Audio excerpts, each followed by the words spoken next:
Hi అండి. 6 ముక్కల sorry petticoat cutting.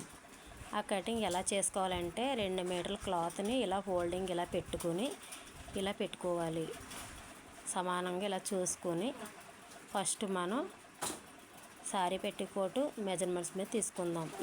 ఇది ఉంటుంది కదా, సారీ పెట్టికోట్ని ఇలా తీసుకుని ఫస్ట్ నడుము భాగాన్ని ఎంత ఉందో ఇలా చూసుకోవాలి. నడుము లూజు 21 అంగుళాలు అంటే రౌండ్ మొత్తం నడుమంతా 42 అంగుళాలు ఇలా తీసుకోండి. తర్వాత ఇలా పెట్టికోట్ పొడవు చూసుకోవాలి. ఇక్కడ బెల్ట్ ఉంటుంది కదా, బెల్ట్ దగ్గర నుండి కాకుండా జాయింట్ దగ్గర నుండి ఇలా టేప్తో ఇలా కొలుసుకోవాలి.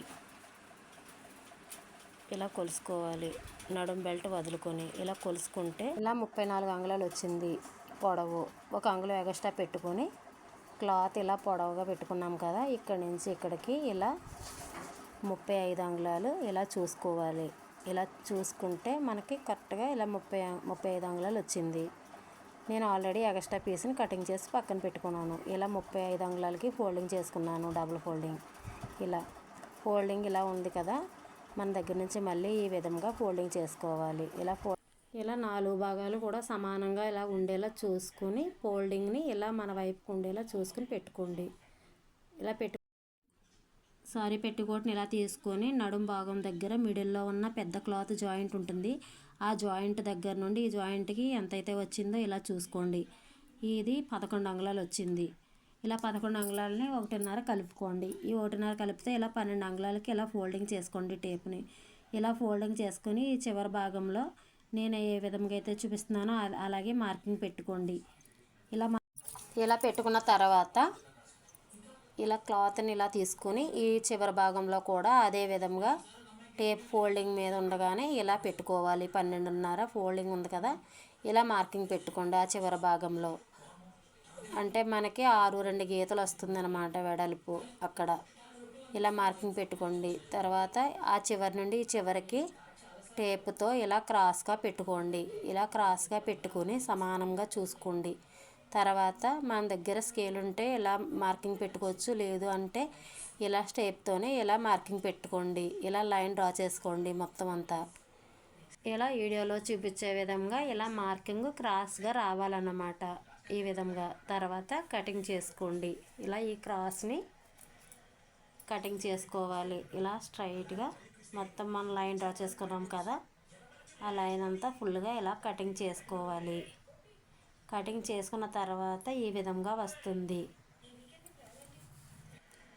ఇప్పుడు ఇక్కడ జాయింట్ని ఓపెన్ చేసుకోండి. ఈ విధంగా పై భాగంలో ఇలా కలిపి ఉంటుంది కదా జాయింట్, ఆ క్లాత్ని ఇలా సెపరేట్ చేసుకోవాలి. మొత్తం 6 పీసులు ఇదే విధంగా సెపరేట్ చేసుకుని పెట్టుకోవాలి. ఇప్పుడు ఇలా సమానంగా పెట్టుకుని ఇలా చూసుకొని ఇక్కడ క్రాస్ ఉంది కదా, ఈ క్రాస్ దగ్గర ఈ భాగానికి ఇలా ఇక్కడి నుంచి ఇక్కడికి 6 అంగుళాలకి మార్కింగ్ పెట్టుకోండి. అదేవిధంగా ఈ కింద భాగంలో క్రాస్లో 1 అంగుళాలకి ఇలా మార్కింగ్ పెట్టుకుని ఇలా క్రాస్గా లైన్ డ్రా చేసుకుని ఆ ముక్కని కటింగ్ చేసుకోవాలి. ఈ విధంగా ఈ చివర కూడా అదే విధంగా క్రాస్గా కటింగ్ పెట్టుకుని ఇక్కడ కూడా అదే విధంగా కటింగ్ పెట్టుకోవాలి క్రాస్గా. ఇలా రంగులో చిన్న పీస్ అండి, ఎంత కాదు, ఆ క్రాస్ తీసుకోవాలి. ఆ తర్వాత ఈ భాగాలు ఈ విధంగా కటింగ్ అయిన తర్వాత పక్కన పెట్టుకొని పైన సారీ పెట్టికోట్కి నడుం భాగం ఉంటుంది కదా, నడుం బెల్ట్ ఎలా తీసుకోవాలి అంటే నేను ఎక్స్ట్రా క్లాత్ని తీసి పక్కన పెట్టుకున్నాను. ఆ క్లాత్ ఇది ఇలాగ ఫోల్డింగ్ చేసుకొని 2 అంగుళాలకి ఫోల్డింగ్ చేసుకోండి. డబుల్ ఫోల్డింగ్ మీద ఇలా పెట్టుకోవాలి. ఇలా పెట్టుకొని 2 అంగుళాలు ఇలా చూసుకోవాలి.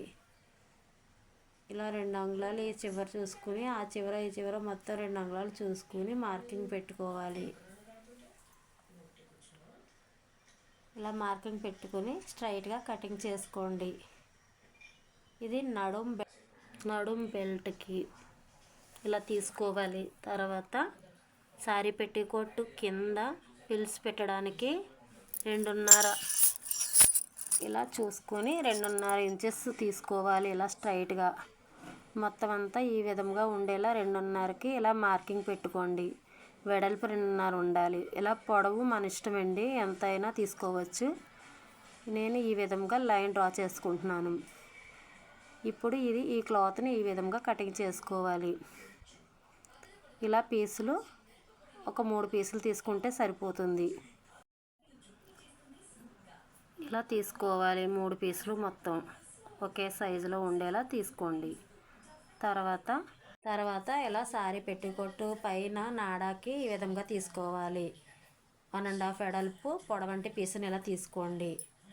ఓకే అండి, 6 ముక్కల సారీ పెట్టికోట్ కటింగ్ రెడీ అయ్యింది. మీకు నచ్చితే లైక్ చేయండి, షేర్ చేయండి.